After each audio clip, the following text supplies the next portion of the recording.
যে ছেলেটা ছিল আবির, ওর সাইকেলটা আমরা প্রথমে উদ্ধার করি। এরপর পাশে থেকেই ভুট্টার যে শুকনো গাছগুলো থাকে ওটা দিয়ে ঢাকা ছিল ডেড বডিটা, পরে আমরা ওইটা উদ্ধার করি।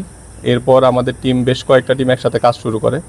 ওই সময় পিবিআই এবং সিআইটি ওনারাও আমাদেরকে হেল্প করেছেন ওইখানে।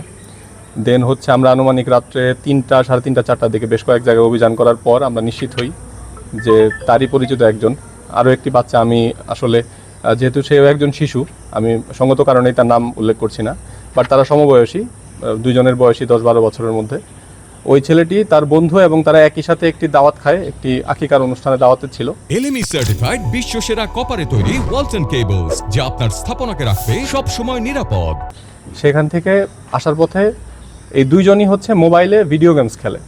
তো যে ছেলেটি মারা গেছে তার একটি ফোন আছে, তার বাবা তাকে একটি দামি ফোন কিনে দিয়েছিল, স্মার্টফোন।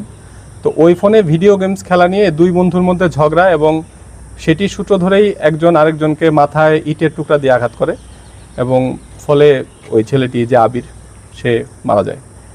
পরে আমরা রাত্রে আনুমানিক 3টা থেকে 4টা এই সময়ের মধ্যে আসামিকে গ্রেপ্তার করি। মোবাইলটাও তার কাছ থেকে পাওয়া গেছে এবং উনিও স্বীকার করেছেন।